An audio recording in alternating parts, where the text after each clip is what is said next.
Please don't confuse Meimon Takonishi Ouendan with Meimon Daisan Yakubu. Also, don't confuse Meimon Takonishi Ouendan with Sakigake Otokojuku. I don't know what it was with 1989 and games based on comics with weirdly similar premises. I don't even know who was copying who with these.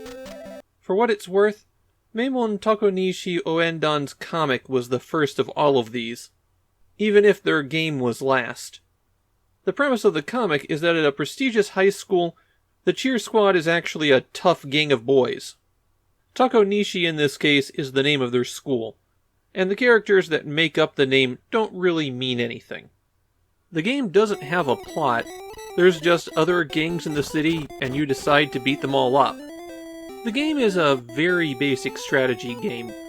You always have the same 6 members of the cheer squad, and they'll level up as you progress. On your turn you can move a certain number of spaces, or you can pass, and that's it. There's nothing else you can do. You might notice that there's a distinct lack of cheering here. None of that factors into the game.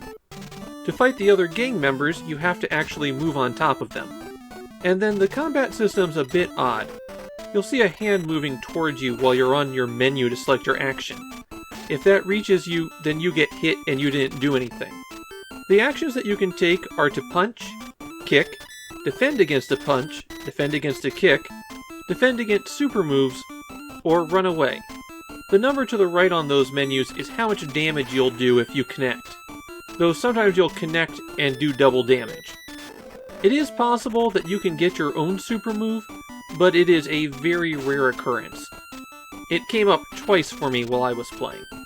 If you pick to defend and choose the wrong defense, then it does no good. And if you strike first with a punch or a kick, you may prevent the other guy from attacking you. So if you choose to defend, you essentially have a 50-50 shot of just taking damage anyways, and then only doing minimal damage if you do guess correctly. Or you could choose to attack, do actual damage, and potentially prevent any kind of incoming attack. The defense moves are totally worthless. Choosing to run away costs a bit of your health, and you just move 1 square off of your enemy. Defeat an enemy and you get a bit of experience and a star is added to your status menu. Collect 5 stars and you recover to full health. Sometimes when you defeat an enemy, they might drop something. You could pick up a weapon that will let you do more damage, or get a bicycle that will let you move further. There's also some items that will let you set traps at utility poles. If you move onto a manhole, you'll descend into the sewers. You can come up quite some distance away, but you have to jump over boulders. This is also a convenient way to recover your health, because life recovery items are also rolling through the sewer.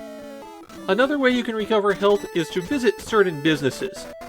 There's coffee shops and hospitals that you can go to, and these are usually defended by an enemy hiding inside them. Clear out all of the enemies and you win the map, then you get to move on to the next battle. Though watch out, because sometimes you don't recover health between fights. There's 17 battles in all as you move through the city, and you can save your progress through the game using a very long password. And that's all there is to this one. Meimon Takonishi Ouendan is a very shallow game. The terrain doesn't have an effect, it's not like you have to maneuver your units around. The tactical game is pointless, and the combat system doesn't work very well. I can't even find anybody who remembers this one in Japan. I went into this one kind of interested. A strategy game about a cheerleading youth gang sounded like it had a lot of potential. And there's just nothing here. This is a shallow game that is justifiably forgotten.